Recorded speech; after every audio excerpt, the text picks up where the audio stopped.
اب آپ اس مبارک سلسلے کا 11واں حلقہ سماعت فرمائیں۔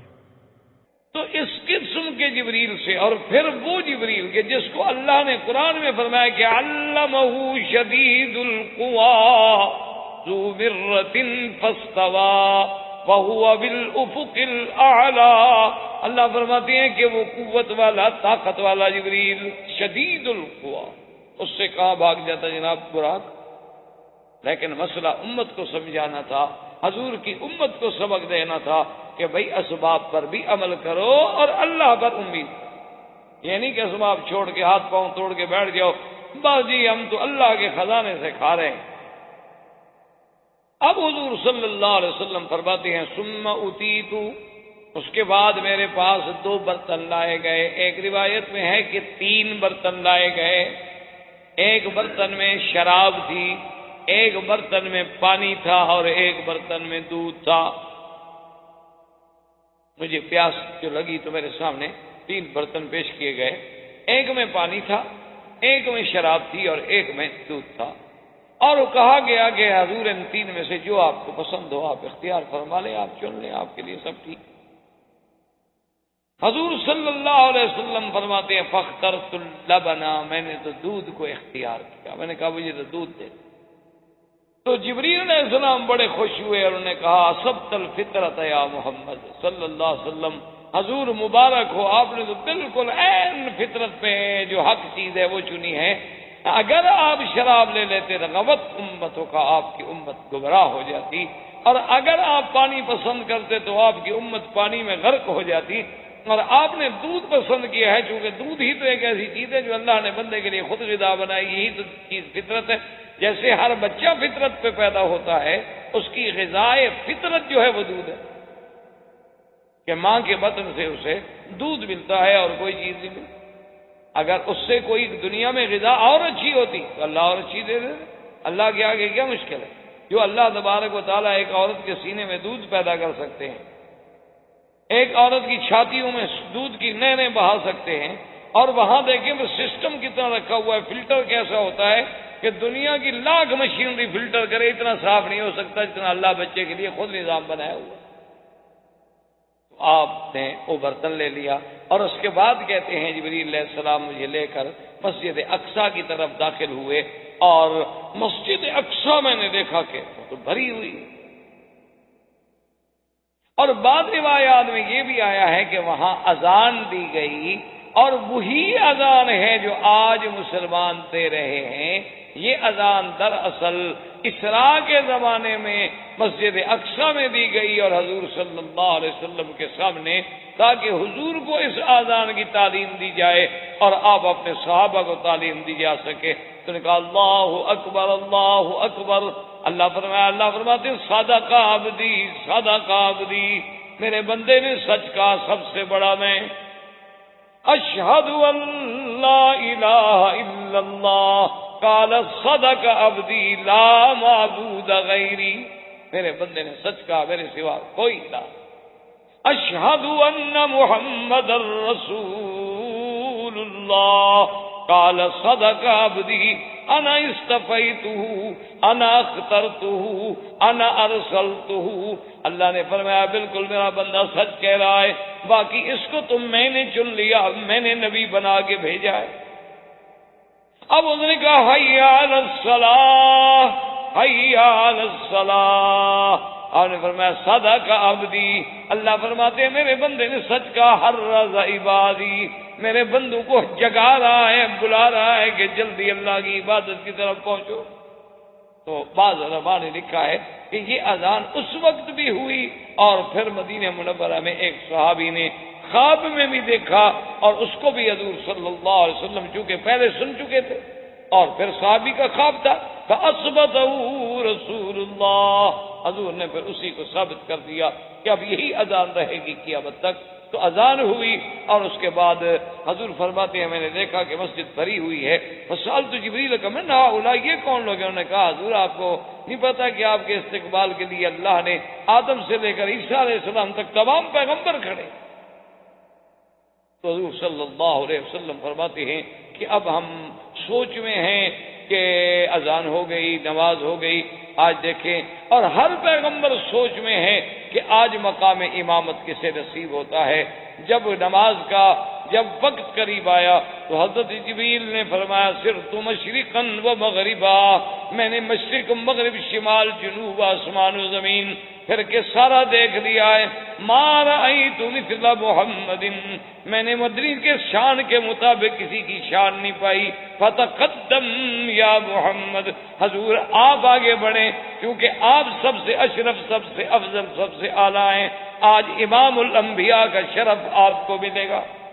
حضور صلی اللہ علیہ وسلم فرمایا میں نے وہاں نماز پڑھائی، اور اس کے بعد حضور صلی اللہ علیہ وسلم فرماتے ہیں کہ سب انبیاء بھی چلے گئے. ثم اخذنی جبریل فاتا عند الصخرۃ، پھر مجھے جبریل لے کے اس صخرہ کے پاس آئے جس پہ اللہ نے اس سیڑھی کو رکھا جہاں سے میرا معراج شروع ہوا. اللہ تعالی عالم بعلمہ اتم. برادران اسلام،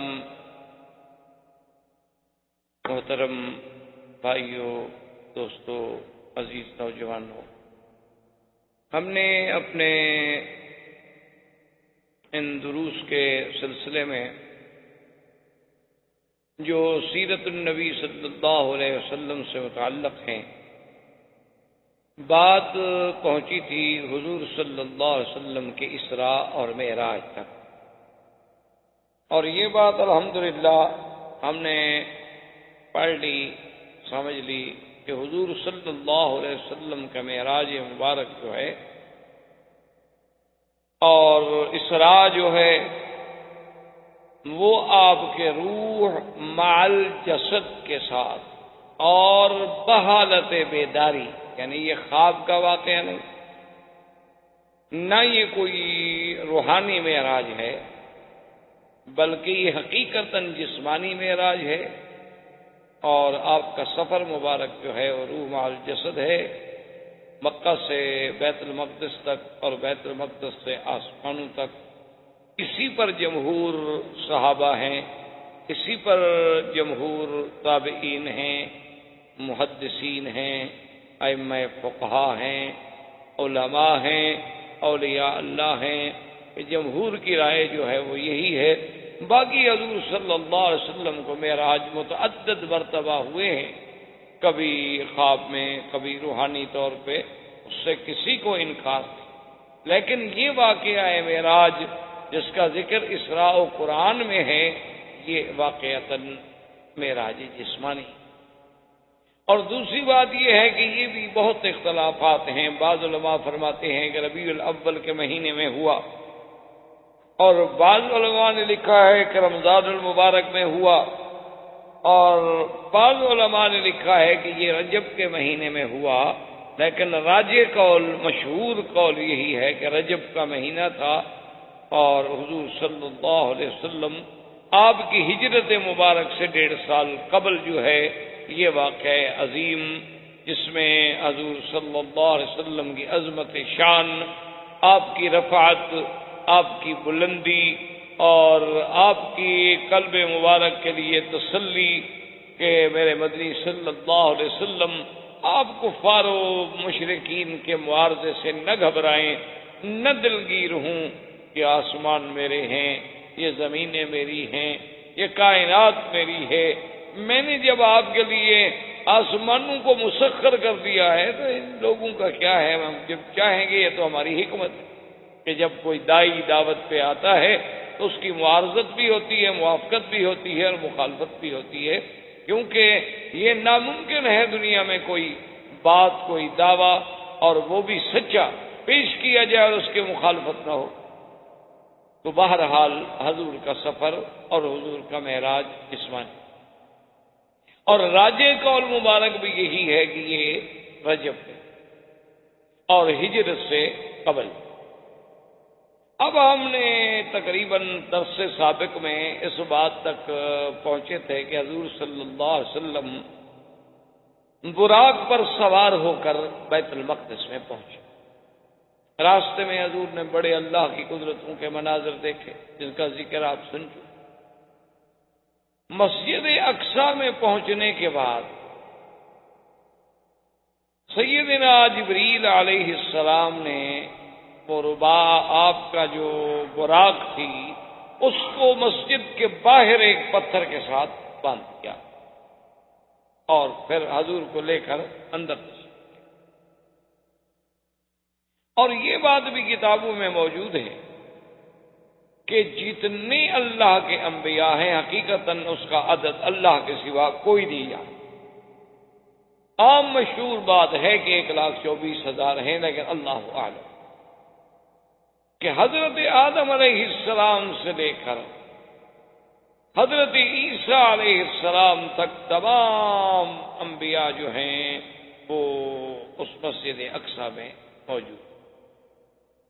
اب اسی پر علماء کرام نے بڑے اختلاف اور بڑے دلائل جمع کیے ہیں کہ بھی سارے انبیاء، اب آدم علیہ السلام کو تو فوت ہوئے، ہزاروں سال گزر گئے، نوح علیہ السلام کی وفات کو ہزاروں سال گزر گئے، سیدنا ابراہیم علیہ السلام کی وفات کو ہزاروں سال گزر گئے، تو سارے پیغمبر جو تھے وہ کیسے وہاں تشریف لائے اور قبر کی زندگی کے بعد انہیں دوبارہ کیسے بھیجا گیا؟ اس پر علماء کی بڑی ابحاث ہیں، بڑے اقوال ہیں اور بڑی دقیق بحثیں ہیں جن سے آپ تعرض نہ کریں تو زیادہ بہتر ہے، کیونکہ وہ خالص علمی مباحث اور وہ اس وقت تک سمجھ نہیں آ سکتے جب تک آدمی کا ان علوم پر دسترس نہ ہو۔ آپ اتنی بات سمجھ لیں کہ اللہ کی قدرت کے آگے یہ بات بعید نہیں کہ اللہ تبارک و تعالیٰ اگر قیامت میں سب کو زندہ کرنے پہ قادر ہیں تو اس سے پہلے بھی قادر۔ ہارون علیہ السلام جب فوت ہو گئے اور بنو اسرائیل اس وقت وادی تیہ میں تھے، وادی تیہ جو ہے یہ مصر اور شام کے درمیان، بیت المقدس کے درمیان میں ایک بہت بڑا صحرا اور ایک بہت بڑا میدان ہے جس کا نام، اور یہ وادی تیہ جو ہے تقریباً 90 میل لمبی اور 27 میل چوڑی ہے۔ اسی میں اللہ نے بنو اسرائیل کو قید کر دیا تھا 6 لاکھ آدمیوں کو کہ 40 سال تک وہ اسی میں سرگردان پھرتے رہے اور باہر نہیں نکل سکے۔ تو اسی وادی تیہ میں حضرت سیدنا ہارون علیہ السلام کی وفات ہو گئی۔ ہارون علیہ السلام کے وفات کے کچھ دنوں کے بعد بنو اسرائیل نے نعوذ باللہ آپس میں یہ باتیں کہنی شروع کر دی کہ ہارون علیہ السلام چونکہ ہمارے ساتھ بڑی مہربانی کرتے تھے، ہمارے ساتھ بہت محبت کرتے تھے، موسیٰ علیہ السلام نے ہی ان کو مار دیا۔ یعنی بنو اسرائیل ایک ایسی قوم ایک عذاب میں مبتلا ہے، اللہ کے نبی کا فرمان نہیں مانا تو اللہ نے ان کو بطور عذاب میدان تیہ میں رکھا کہ انہا محرمۃ علیہم 40 سنۃ یتیہون فی الارض، کہ 40 سال تک میرے نبی اسی زمین میں پھرتے رہیں، اس سے نہیں نکل سکتے۔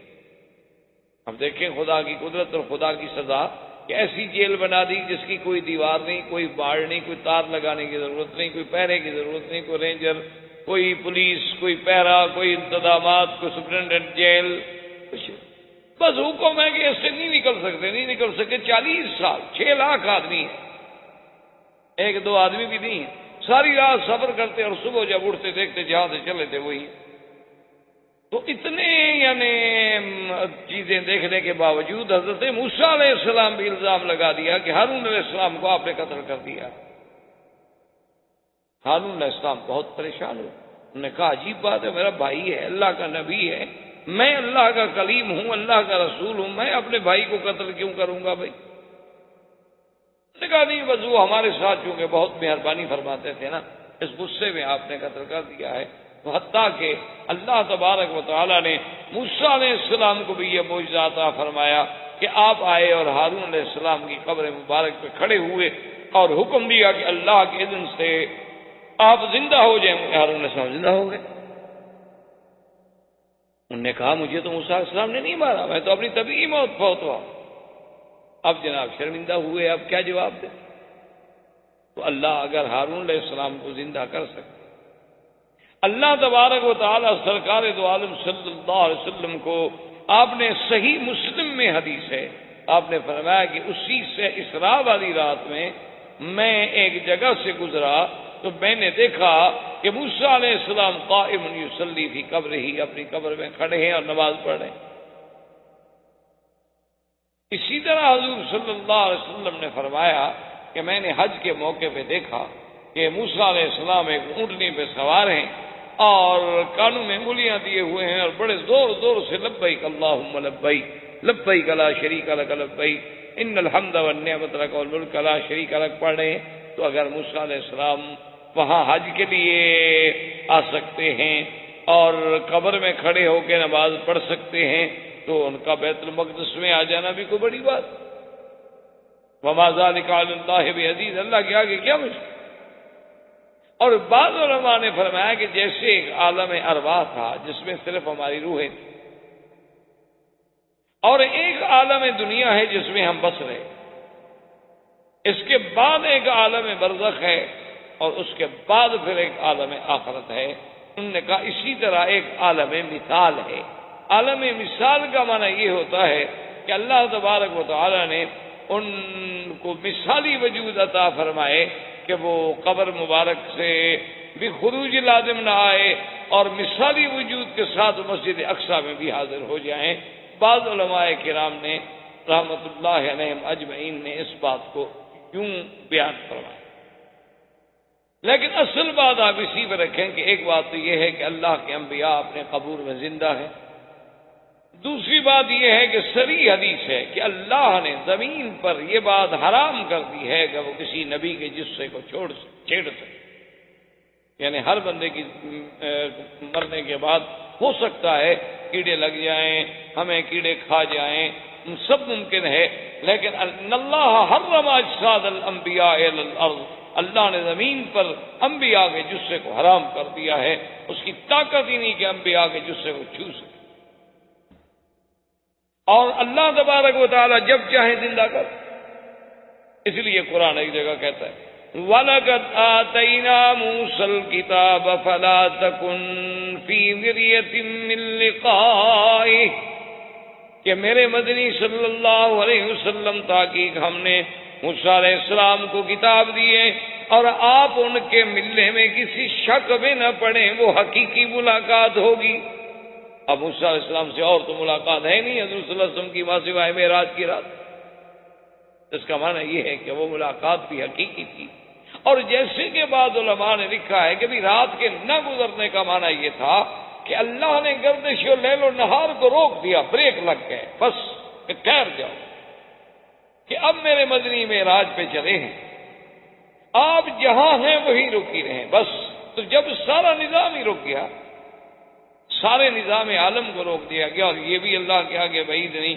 اللہ کے ایک پیغمبر یوشع ابن نون جب جہاد کر رہے تھے بیت المقدس پر، تو وہ جمعہ کا دن تھا اور جہاد اتنی طویل ہو گیا کہ بالکل سورج جو تھا وہ پیلا ہونا شروع ہو گیا. قریب تھا کہ سورج ڈوب جائے اور صبح ہفتہ تھا اور ہفتے کے دن قتال ہو نہیں سکتی. ان کے نزدیک بند تھی اس زمانے میں کہ یوم سبت جو ہے قتال نہیں.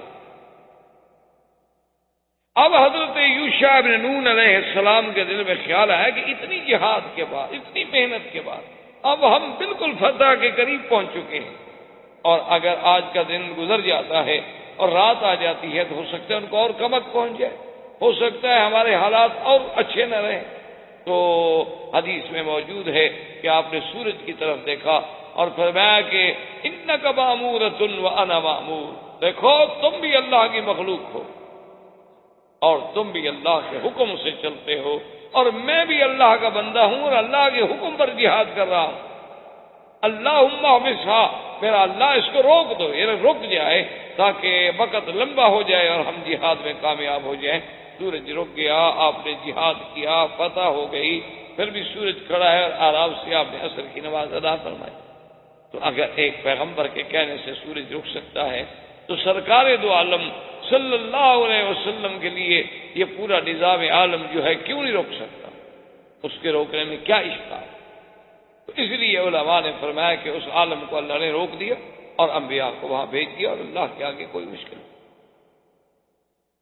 اور اسی طرح یہ بھی روایات میں موجود ہے کہ اسی اسراء و معراج کی رات میں اللہ کے ایک فرشتے نے آذان دی. یعنی یہ آذان جو ہے یہ بھی لیلۃ المعراج سے چلی.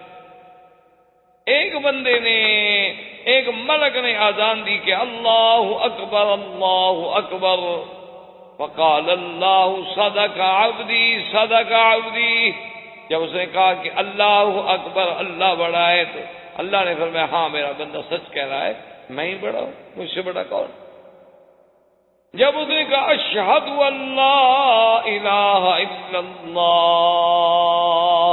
اللہ نے فرمایا صدق عبدی، میرے بندے نے سچ کہا ہے، کیونکہ لا معبود بحق سوا، اللہ کے سوا کوئی الہ نہیں۔ اس نے کہا اشہد ان محمد رسول اللہ، قال صدق عبدی انا ارسلتہ وانا اصطفیتہ وانا ائتمنتہ۔ اللہ نے فرمایا کہ میرے بندے تو نے سچ کہا، محمد مصطفیٰ کو میں نے رسالت دی ہے، میں نے آپ کو نبوت کے لیے چن لیا ہے، میں نے آپ کو اپنے وحی کا امین بنایا ہے، تم ٹھیک کہہ رہے ہو۔ تو یہ آذان جو ہے علماء نے لکھا کہ اصل میں ایک فرشتے نے کہی اور پھر یہ آذان دی گئی محمد الرسول اللہ صلی اللہ علیہ وسلم۔ اور ایک حدیث میں آتا ہے کہ ایک صحابی نے خواب دیکھا تھا، وہ بھی بعید نہیں، کہ ابھی معراج کی رات بھی یہ چیز دکھائی گئی ہو اور ایک صحابی کو خواب میں بھی دکھلا دیا گیا ہوتی ہے، کوئی ایسی بات نہیں ہے کہ دو آدمی خواب نہیں دیکھ سکتے، یا ایک واقعہ یہاں پیش آیا ہے، ایک واقعہ کسی اور جگہ پیش آیا۔ تو اب جناب علماء فرماتے ہیں کہ اذان جب ہوئی تو حضرت آدم علیہ السلام سے لے کر سیدنا عیسیٰ علیہ السلام تک ہر پیغمبر اپنے دل میں متفکر بھی ہے، خیال بھی ہے اور تمنا بھی ہے کہ بھئی آج امامت کسے ملے گی۔ آدم علیہ السلام کے دماغ میں یہ خیال ہے کہ انا ابو البشر، کہ میں ہی تمام انسانیت کا باپ ہوں، مجھ سے زیادہ کون آج بلا مستحق ہو سکتا۔ نوح علیہ السلام کا خیال ہے کہ انا اول رسول ارسل الی اہل الارض، ساری دنیا کے لیے سب سے پہلے میں پیغمبر ہوئی اس کو بھیجا گیا، تو میرا زیادہ حق۔ ہر پیغمبر اسی سوچ میں ہے، موسیٰ علیہ السلام کی اپنی سوچ ہے، عیسیٰ علیہ السلام کی اپنی سوچ ہے، لیکن جبریل نے کھڑے ہو کے اعلان کیا، انہوں نے کہا کہ اے معاشر الانبیاء، تم جو کچھ کہہ رہے ہو سچ کہہ رہے ہو، لیکن خدا کی قسم ہے ما رأیت مثل محمد صلی اللہ علیہ وسلم، میں نے محمد مدنی جیسا شان کسی کا نہیں دیکھا۔ فلیتقدم یا محمد، محمد مصطفیٰ آپ آگے آ جائیں، آج آپ امام ہوں گے اور انبیاء مقتدی ہوں گے۔ کہا کہ وہ امام المرسلین، امام النبیین کا لقب جو ہے وہ سچا ہو جائے۔ یعنی آپ اندازہ کریں امامت انبیاء کوئی معمولی سی بات، امام الانبیاء والمرسلین، اور امام اس کو بنایا جاتا ہے جو سب سے زیادہ علم رکھنے والا ہو۔ معلوم ہوا کہ اللہ نے سارے انبیاء سے زیادہ علم جو ہے وہ محمد مصطفیٰ صلی اللہ علیہ وسلم کو دیا تھا۔ اسی لیے حضور فرماتے ہیں اعطیت علم الاولین والآخرین، اللہ نے جو مجھ سے پہلے گزرے ان کا بھی مجھے علم دیا، جو میرے بعد آئیں گے لوگ ان کا بھی مجھے اللہ نے علم دیا ہے، علم الاولین والآخرین۔ اسی لیے حضور صلی اللہ علیہ وسلم ایک دن اپنی مسجد مبارک میں تھے، خطبہ فرما رہے تھے، اور جلال میں آ کے حضور نے فرمایا کہ اللہ نے آج میرے لیے سب کچھ روشن کر دیا ہے، جو کچھ مجھ سے پوچھنا چاہتے ہو پوچھو سوال۔ اب دیکھو بڑا ذاتی قسم کا سوال ہے، ایک صحابی کھڑے ہو گئے، انہوں نے کہا جی میرا باپ کون؟ وجہ یہ تھی کہ لوگ ان پر تان کرتے، اس لیے انہوں نے کھڑے ہو کے سوال کیا تاکہ میری صفائی ہو جائے۔ حضور نے فرمایا ابو کا اکاشا، تمہارا باپ اکاشا ہے۔ وہ بڑا خوش ہو گیا، تو اکاشا کے تو بیٹا تھا، بہت خوش ہوا۔ ایک اور آدمی کھڑا ہوا، حضور میرا بھی ایک سوال ہے۔ آپ نے فرمایا بس سبق کا اکاشا، وہ وقت ختم ہو گیا، میں نے تو کہا تھا تم لوگوں نے اس وقت تو پوچھا نہیں۔ مانا یہ ہوا کہ اللہ تبارک و تعالیٰ نے علم میں بھی آپ کو سب سے زیادہ افضل بنایا، اسی لیے تو امامت انبیاء کا شرف نصیب۔ اب حضور صلی اللہ علیہ وسلم فرماتے ہیں کہ ثم عرج بی الی السماء، پھر مجھے آسمانوں کی طرف چڑھایا گیا۔ وفزعت المعراج علی الصخرۃ، فرمایا ایک سیڑھی تھی جو بیت المقدس میں صخرہ ہے اس پہ رکھی گئی۔ اور جس کا تعلق آسمانوں سے تھا۔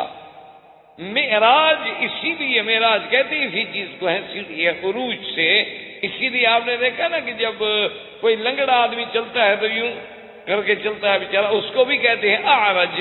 اسی طرح سیڑھی کو بھی کیوں کہا جاتا ہے کہ آدمی ایک پاؤں اونچے رکھے گا، ایک نیچے رکھے گا، ایک یوں رکھے گا، اسی لیے اس کا نام بھی معراج ہوا۔ اور پہلے دور میں تو یہ مسائل بڑے مشکل لگتے تھے کہ بھئی معراج اور اتنا بڑا آسمانوں کا سفر ہے اور اس کے بعد ایک سیڑھی پر طے کیا جا رہا ہے، لیکن آج آپ دیکھیں کہ اگر انسانوں کی بنائی ہوئی چیزیں جو ہیں، آپ جا کے شکاگو میں دیکھیں، تقریباً میرے خیال میں 124 منزلہ عمارت ہے، اور اس میں آپ کھڑے ہوں تو آپ کو وہ یعنی کچھ زیادہ سے زیادہ 1.5 منٹ میں یا 2 منٹ میں اوپر پہنچا دیتی ہے لفٹیں۔ تو اگر انسان کی بنائی ہوئی چیزیں ایسی ہو سکتی ہیں کہ اتنی عظیم عمارت کے آدمی اس کی چھت پہ کھڑا ہو جائے تو گاڑیاں نیچے ایسے نظر آتی ہیں جیسے کچھ چیٹے سے کیڑے مکوڑے چل رہے ہیں۔ اچھا خدا کی شان دیکھو، مجبور ہے بیچارے، کافر بھی مجبور ہے نا۔ وہ بلڈنگ جو ہے جو سب سے بڑی، بے اعتبار بلڈنگوں کی سب سے بڑی ہے، اب شاید ملیشیا میں یا کہیں اور بن رہی ہے جو اس سے بھی شاید سبقت کر جائے، نمبر لے جائے، لیکن وہ بنانے والا کون ہے؟ مسلمان، آرکیٹیکٹ جو ہے مسلمان، اس کا نام اوپر لکھا ہوا ہے فضل الرحمان،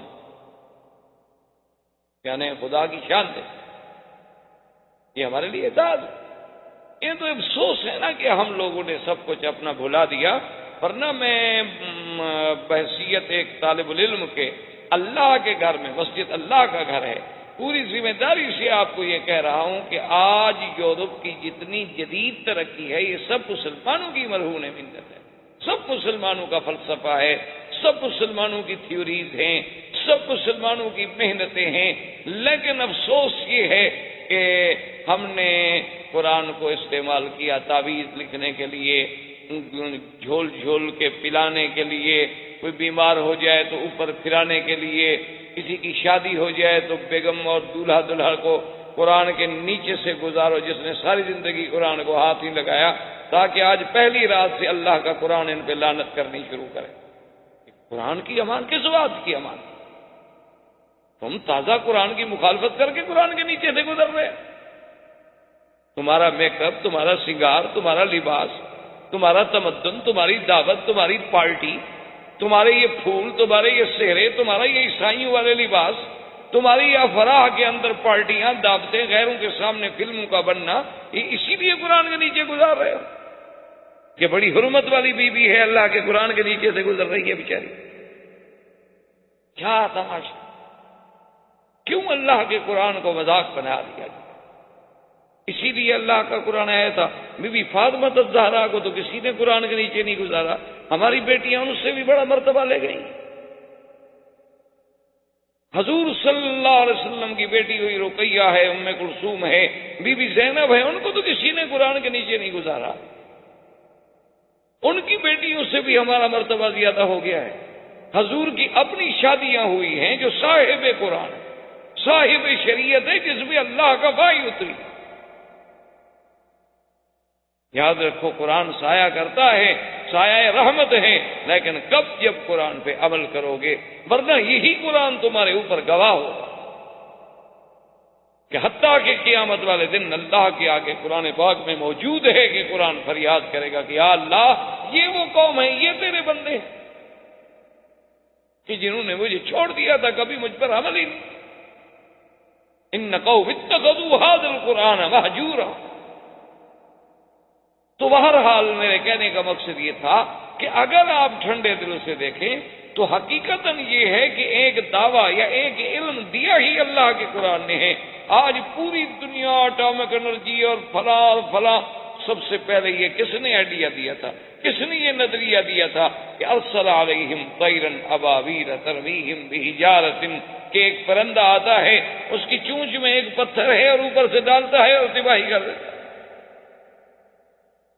ان قوموں نے ریسرچ کی، ساری دنیا آج تک اسی ارسطو، اسی ابن سینا، اسی کے محتاج، ساری دنیا آج تک، یعنی آپ دیکھ لیں کہ آج بھی اتنے جدید مشینری کے بعد یعنی عام دعوے سے کہہ سکتے ہیں آپ ہندوستان کو مجھ سے زیادہ جانتے ہیں، آج بھی ہندوستان میں جو عمارتیں موجود ہیں جن کے آثار سابقہ موجود ہیں وہ اتنی جدید علوم و مشینری اور اتنی جدید فراوانیوں کے باوجود آج تک کہیں نہیں بن سکی. یعنی آج بھی وہ ضرب المثل ہے. آج بھی آپ دیکھیں اہرام مصر جو ہیں وہ اپنی مثال آپ ہیں.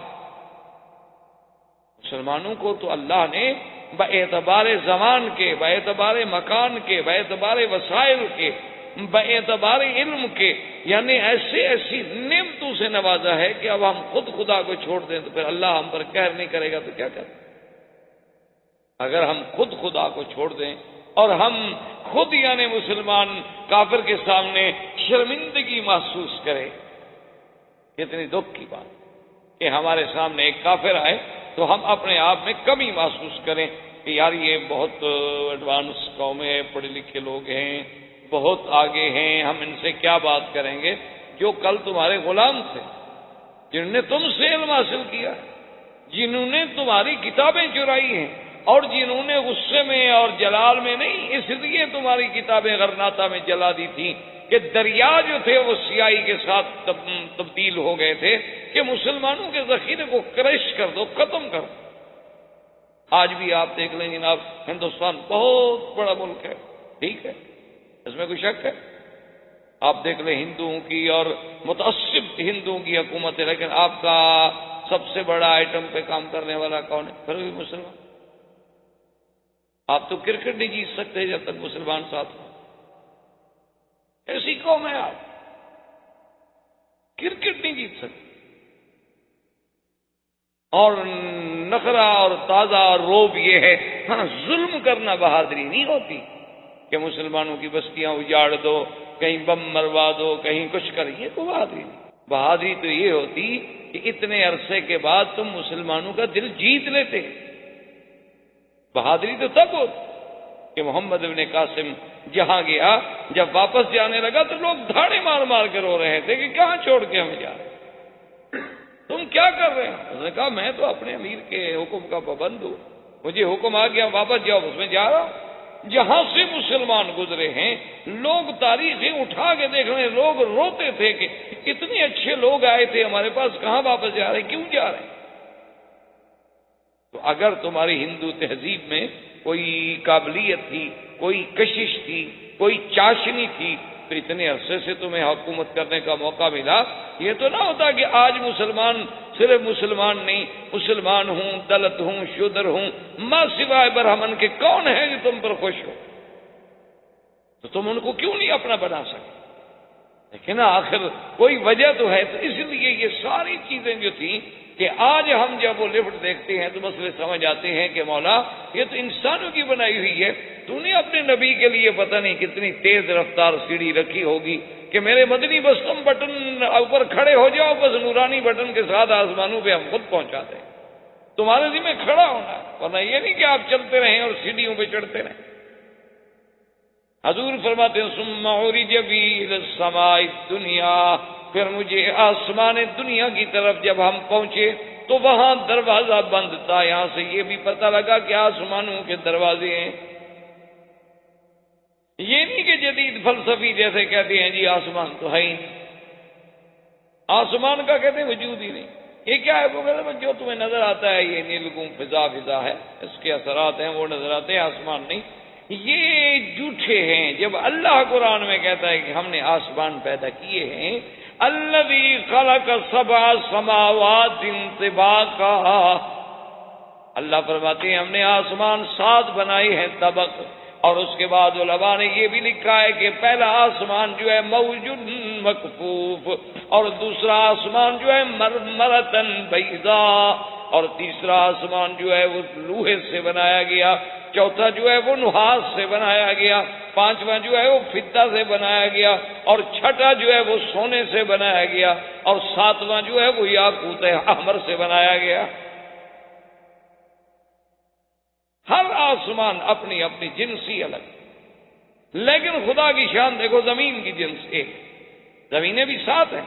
وَمِنَ الْأَرْضِ مِثْلُهُنَّ، اللہ نے فرمایا قرآن میں کہ زمینیں بھی اسی طرح جیسے آسمان ساتھ ہیں زمینیں بھی ساتھ ہیں، لیکن زمین کی جنس ایک ہے، زمین مختلف نہیں، یعنی ساتوں طبقات اس کے جو ہیں ان کی. اسی لیے قرآن جہاں بھی نام لے گا آپ دیکھیں کہ آسمان کا جمع کا صیغہ آئے گا، زمین کا مفرد کا صیغہ آئے گا، کیونکہ زمین وہاں مراد الارض سے جنس الارض مراد ہے.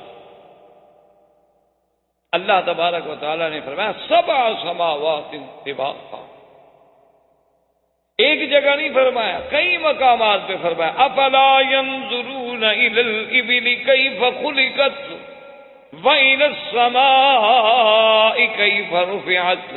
اللہ فرماتے ہیں نہیں دیکھتے میں نے آسمانوں کو کیسے بلند کیا ہے. کہیں فرماتے ہیں والسماء بنيناها بأيد وإنا لموسعون، کہ آسمانوں کو ہم نے اپنے ہاتھ سے بنایا. آسمان اور پھر آسمانوں میں دروازے ہیں. قرآن کہتا ہے ففتحنا ابواب السماء بماء منہمر وفجرنا الارض عیونا فالتقى الماء على امر قد قدر. اللہ فرماتی ہیں کہ ہم نے آسمانوں کے دروازے کھول دیے. جب نوح کی قوم پہ عذاب آیا تو ہم نے آسمانوں کو حکم دیا کھول دو دروازے کا، اوپر سے بھی پانی برساؤ. یاد رکھو پانی کے خزانے جو ہیں بعض آسمانوں میں ہیں اور بعض بادلوں میں ہیں.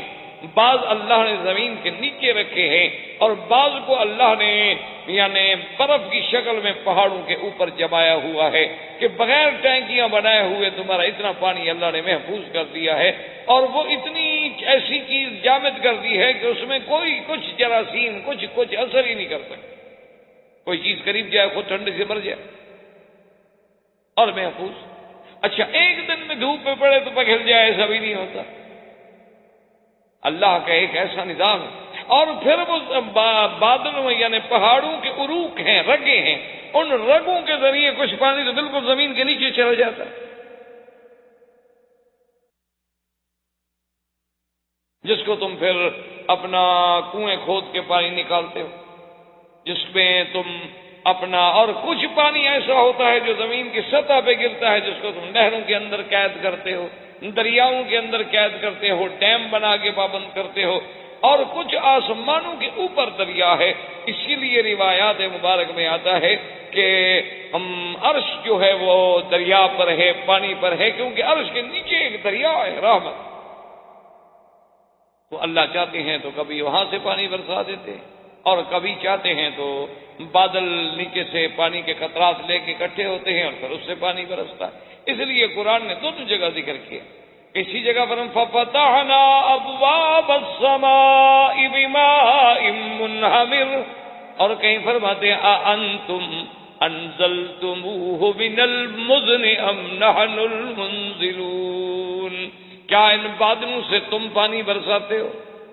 کہتے ہیں نا جی وہ زمین کا سکل کشش کا جو درجہ تھا وہ زمین میں وہ درجہ کس نے پیدا کیا؟ سیدھی بات کرو، کیوں کان کو یوں گھما کے پکڑتے ہو؟ زمین تم نے بنائی ہے، ہوائیں تم نے بنائی ہیں، دریا تم نے بنائی. جب خدا نے بنایا سیدھی بات کرو گے. اللہ باغ بارش دیتے ہیں جب چاہتے ہیں، نہیں چاہتے نہیں دیتے ہیں. تو اللہ تبارک و تعالیٰ کے نبی جب آسمانوں پہ پہنچے تو حضور سرکار دو عالم فرماتے ہیں کہ جبریل علیہ السلام نے وہاں دروازے پر ناک کی تو اندر سے پوچھا گیا کہ من کون ہو؟ کہا جبرائیل، میں جبریل ہوں. من ما کا تمہارے ساتھ کون ہے؟ قال محمد صلی اللہ. انہوں نے کہا میرے ساتھ تو محمد مصطفیٰ ہے. قال هل بعث الیہ، کہ آپ کو دعوت بھیجی گئی معراج کی؟ انہوں نے کہا کہ ہاں. ثم یفتح لا، فرماتے ہیں کہ پھر میرے لیے دروازہ کھولا گیا. اور جب میں آسمان کی سیر کر رہا تھا، اب جناب بڑے بڑے اشکال لوگوں نے کتاب لکھے ہیں جی کہ اللہ نبی آسمانوں پہ کیسے چلے گئے، راستے میں قرۂ زمہریر ہے اور راستے میں کئی قرات ہیں، ان کو عبور کرنا بڑا مشکل ہے، وہ کیسے اس سے جا سکتے ہیں؟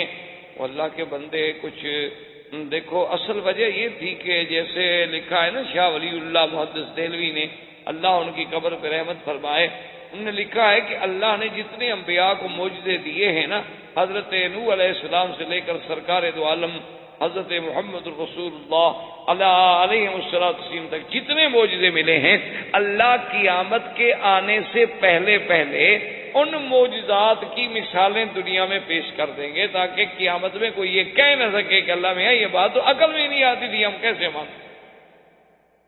تو آج اگر تمہارے صواريخ، آج اگر تمہارے بنائے ہوئے اپنے مکوک فضائی جو ہیں وہ چاند پہ جا سکتے ہیں اور وہ یہ سارے کرے کراس کر دیتے ہیں، تو اللہ کا نبی اگر جانا چاہے اور لے جانے والا بھی خود اللہ کا حکم سے جبریل ہو، تو حضور کیوں نہیں جا سکتے؟ کیا مشکل ہو گئی؟ اور پھر اگر جن جو ہیں وہ آسمانوں کے قریب جا سکتے ہیں، وَأَنَّا كُنَّا نَقْعُدُ مِنْهَا مَقَاعِدَ لِلسَّمْعِ فَمَن يَسْتَمِعِ الْآنَ يَجِدْ لَهُ شِهَابًا رَّصَدًا، کہ ہم نے اپنے سننے کے لیے وہاں ٹھکانے بنا رکھے تھے۔ اگر جن وہاں جا سکتے ہیں تو سرکار دو عالم رحمت دو جہاں صلی اللہ علیہ وسلم وہاں کیوں نہیں جا سکتے؟ حضور فرماتے ہیں کہ جب میں آسمان دنیا پہ پہنچا، میں نے دیکھا کہ ایک آدمی ہے، بڑا لمبا قد ہے، کہتی ہے میں حیران ہو گیا کہ ایک آدمی کتنا بڑا قد، اور اس کی ایک کیفیت بھی میں نے دیکھی کہ جب وہ جانب یمین دیکھتا ہے تو خوش ہوتا ہے، مسکرا دیتا ہے، اور جب جانب یسار دیکھتا ہے تو رو دیتا ہے۔ متعجب تو میں حیران ہوا، میں نے کہا جبریل من نہا یہ کہو؟ میں نے کہا حضا ابو کا آدم، یہ تو آپ کا ابا آدم ہے، چلے آپ سلام کریں۔ تو حضور صلی اللہ علیہ وسلم فرماتے ہیں میں نے سلام کیا تو آپ نے بھی جواب دیا کہ مرحبا بالنبی الصالح والابن الصالح، کیونکہ یہ حدیثوں میں موجود ہے کہ اللہ نے جب آدم کو پیدا کیا تو ان کا قد مبارک جو ہے وہ 60 ہاتھ لمبا تھا۔ بڑے بعض لوگ عجیب ہوتے ہیں نا۔ اب اسی حدیث مبارک کا ذکر ہو رہا تھا تو ایک آدمی نے سوال لکھا کہ جی آپ نے حدیث مبارک پڑھی ہے کہ آدم علیہ السلام کا قد مبارک جو ہے وہ 60 ہاتھ تھا، تو ہاتھ آدم کے تھے یا ہمارے تھے؟ دیکھیں نا جی قوم کی سوچ ہے نا، ماشاءاللہ بڑی باریک بین قوم ہے ہماری ماشاءاللہ۔ وہ محاورہ نہیں ہے کہ بال کی کھال نکالتے ہیں، یہ وہی قومیں ہیں ماشاءاللہ۔ اللہ ہدایت کے فیصلے فرما دے۔ تو حالانکہ بڑی واضح سی بات تھی، میں نے کہا اللہ کے بندے جب ہم نے آدم دیکھا ہی نہیں تو آدم کے ہاتھوں کا ہمیں کیا پتا بھائی؟ ایک سمپل سی بات ہے کہ اللہ ہمیں جو سمجھا رہے ہیں تو صاف بات ہے کہ ہمارے ہاتھ سے سمجھا رہے ہیں، جو ہاتھ ہم نے دیکھا نہیں اسے سمجھانے کا کیا معنی؟ میں آپ سے کہوں کہ میرے گھر میں جو ریڈیو ہے وہ اس جیسا ہے۔ کون کس جیسا؟ یہ کوئی بات ہوئی؟ میں کہوں گا کہ اس جیسا، تو آپ کو سمجھنے میں تب آسانی ہوگی۔ تو جب اللہ کہہ رہے ہیں 60 ہاتھ، تو 60 ہاتھ کہنے کا معنی یہ ہے کہ تمہارے ہاتھ، آدم کو ہم نے دیکھا نہیں تو آدم کے ہاتھ کا ہمیں کیا پتا؟ ایک واضح سی بات ہے، لیکن ایک تو اصول ہوتا ہے کہ چلو بھائی کسی نہ کسی شکل میں مولویوں کو چھیڑا کرو، اچھا ہے مفت کا، چلو، اور پھر کوئی جواب نہ آیا تو کہا دیکھو جی ہم کتنے پڑھے لکھے ہیں، مولوی صاحب چپ ہو گئے۔ میں نے سوال پوچھا تھا میں نے، تو مولوی صاحب جواب دیں گے، آپ سے جتنے سوال پوچھے جائیں گے آپ دے دیں گے جواب؟ نہیں، اپنے بارے میں کوئی فکر نہیں۔ صرف مشکل مسئلہ جو ہے وہ ہے کہ جو تھوڑا سا اللہ کا نام لیتا ہو، اللہ کے دین پہ چلتا ہو، وہ بیچارہ مشکل میں ہوتا ہے۔ اسی لیے وہ تھا نا کہ رقیبوں نے رپٹ لکھوا دی جا کے تھانے میں کہ اکبر نام لیتا ہے خدا کا اس زمانے میں۔ تو آج کل تو اللہ کا نام لینا اور دین کا کام کرنا بھی بڑا مشکل ہوتا ہے۔ عجیب عجیب سوال ہوتے ہیں کہ آدمی جناب پڑھ کے حیران بھی ہوتا ہے اور پھر جواب بھی دینا پڑتا ہے، کیا کریں، اس قوم سے گزارا تو کرنا۔ تو بہرحال حضور صلی اللہ علیہ وسلم نے فرمایا کہ میں نے پوچھا کہ جبرائیل یہ ادھر دیکھتے ہیں تو خوش ہو جاتے ہیں، ادھر دیکھتے ہیں رونے لگ جاتے ہیں، کیا بات ہے؟ انہوں نے فرمایا کہ محمد بدنی جب ادھر دیکھتے ہیں تو اللہ ان کو ان کے اولاد کے وہ عالم دکھلاتے ہیں ارواح کا، جو مومن ہیں، جو جنت پہ جانے والے ہیں، تو خوش ہو جاتے ہیں کہ ماشاءاللہ میری اولاد میں اتنی جنت پہ جائیں گے۔ اور جب شمال دیکھتے ہیں تو وہ دکھلائے جاتے ہیں جنہیں جہنم میں جانا۔ تو آخر باپ ہے، اولاد کتنی گندی ہو باپ کو تو تکلیف ہوگی۔ اس کے بعد حضور فرماتے ہیں ثم ثم ذهبت اذا ارجت الى السماء الثانيه، پھر میں دوسرے آسمان پہ پہنچا، فاذا بابنی خالہ، میں نے وہاں حضرت عیسیٰ اور یحییٰ سے ملاقات کی۔ اسی طرح پھر تیسرے آسمان پہ تشریف لے گئے، حضرت ادریس سے ملاقات ہوئی، پھر حضرت ہارون سے ملاقات ہوئی، اور چھٹے آسمان پہ حضرت موسیٰ علیہ السلام سے ملاقات ہوئی، اور ساتویں آسمان پہ جب پہنچے تو حضور فرماتے ہیں کہ میں نے دیکھا کہ ایک گھر ہے اور اس کے ساتھ ایک آدمی ٹیک لگا کے بیٹھے ہیں، اور اتنا فرمایا خوبصورت ہیں، اتنا ان کے چہرے پہ جمال ہے، داڑھی مبارک سینے تک ہے، اور حضور نے فرمایا یوں سمجھ لو کہ بالکل ان کی شکل جو تھی میری شکل سے ملتی تھی۔ تو میں نے پوچھا کہ جبریل من ھذا، یہ کون ہے؟ فرمایا ابو کا ابراہیم، آپ کا ابا ابراہیم ہے۔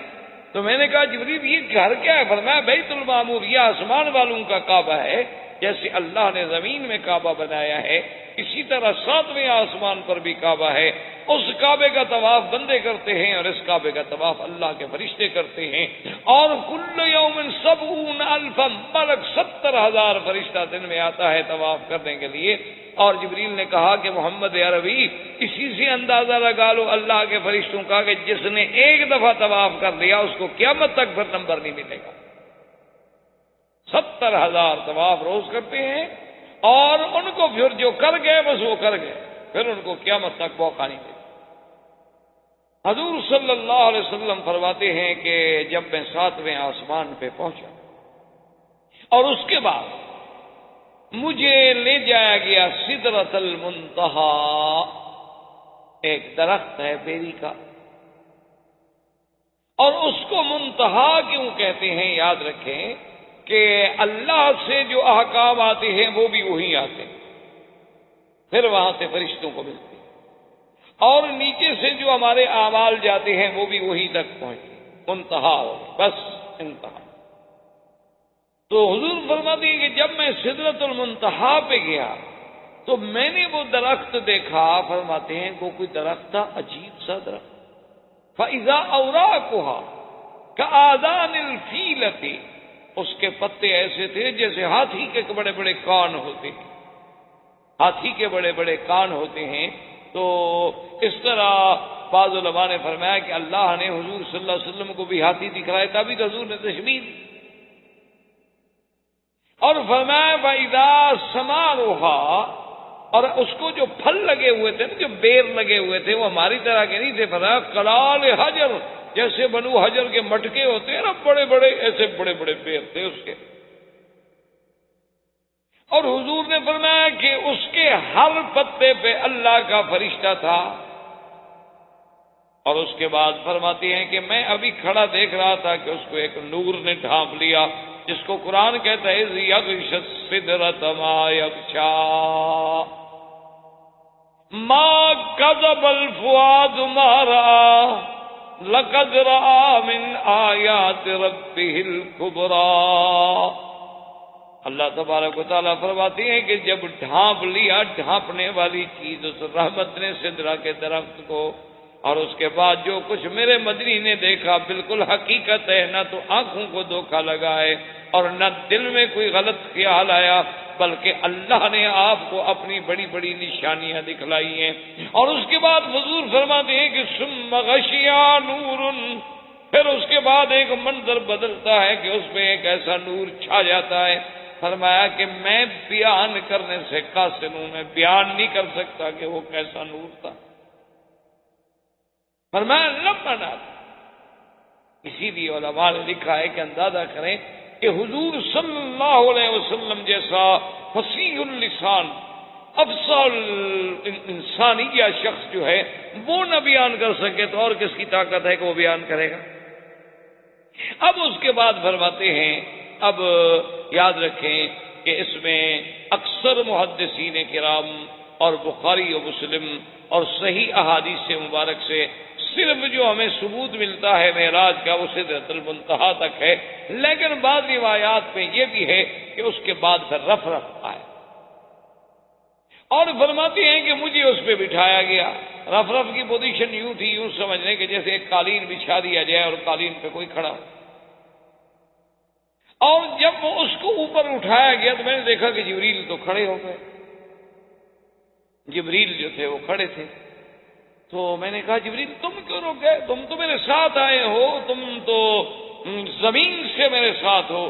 اس نے کہا کہ یا محمد صلی اللہ علیہ وسلم، اب میں اس جگہ سے آگے جو ہے بالکل نہیں جا سکتا. اگر میں ذرا بھی تجاوز کروں تو مجھے جلا دیا جائے گا. میری طاقت نہیں ہے کہ میں اگلے تجلیات کو برداشت کر سکوں.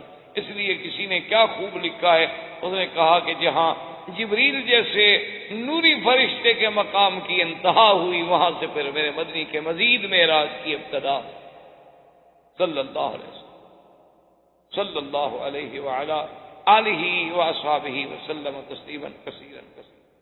اسی طرح یعنی بڑا ایک شاہ جی رحمۃ اللہ علیہ کا ایک لطیفہ یاد آیا کہ کسی دور میں وہ اتفاق ہوا ختم نبوت کے مسئلے پر، تو قادیانیوں سے مقابلہ تھا. تو اس میں ایک بریلوی علماء کی طرف سے ایک بڑے بزرگ ہوتے تھے، ان کے ساتھ بھی لفظ نورانی، ایک تو آج کل ہیں ہمارے نورانی صاحب، ایک اس زمانے میں ان کے ساتھ بھی لفظ نورانی لگتا تھا. خیر بہرحال تو وہ جناب اتحاد بنا کہ بھئی قادیانیت کے خلاف ایجیٹیشن اور تحریکیں اور فلاں. اب جناب ہر صورت یہ ہے کہ پھر ان کا زور تھا. اب تحریکوں میں تو پھر مار کھانی پڑتی ہے، جیلیں اور تشدد اور سب کچھ. تو وہ جو نورانی صاحب تھے وہ انہوں نے اس کے بعد بائیکاٹ کر دیا کہ بھی میرا اس اتحاد سے کوئی تعلق. بائیکاٹ ہو. تو شاہ جی رحمۃ اللہ علیہ بڑے عجیب خطیب تھے اور بڑی اچھی عجیب ان کی مزاح ہوتی تھی. تقریر فرما رہے تھے کہ کسی نے چٹ لکھا کہ حضرت آپ کو نورانی کیوں چھوڑ گئے؟ تو شاہ جی مسکرائے. انہوں نے کہا بھئی ان کی تو پرانی عادت ہے، یہ میرے نانے کو بھی چھوڑ گئے سدرۃ المنتہا. انہوں نے کہا ان کی تو پرانی عادت ہے، یہ راستے میں ہی چھوڑ جاتے. تو اس میں ہمارا تو کوئی قصور ہے نہیں. اس نے کہا وہ نوری تھا نا اس لیے چھوڑ گیا. میں اگر خاکی بندہ مدنی کے ساتھ ہوتا تو جل جاتا، لیکن ساتھ تو نہ چھوڑتا نا. لیکن نوری تھا، جل گیا. تو یہ بھی نوری لوگ ہیں، ہم خاکیوں کے ساتھ چل نہیں سکتے، ہم کیا کریں.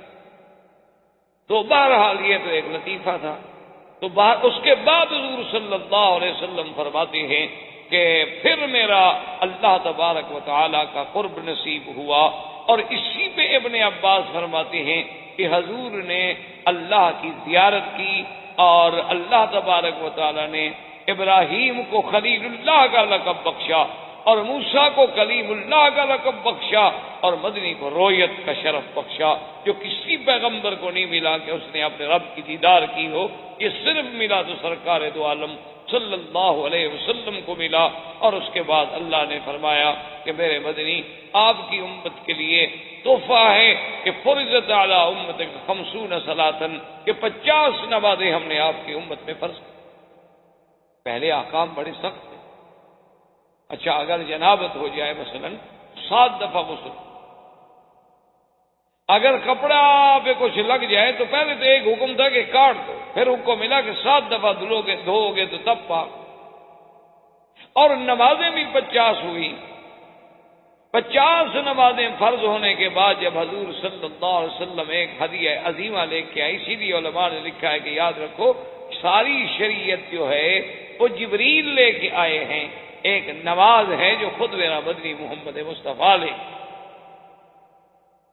ہر حکم نبی میں جتنا ہے، رمضان کے روزے ہیں، حج ہے، زکوٰۃ ہے، جہاد ہے، نکاح ہے، طلاق ہے، میراث ہے، احکام ہے، سب لانے والا جبریل ہے.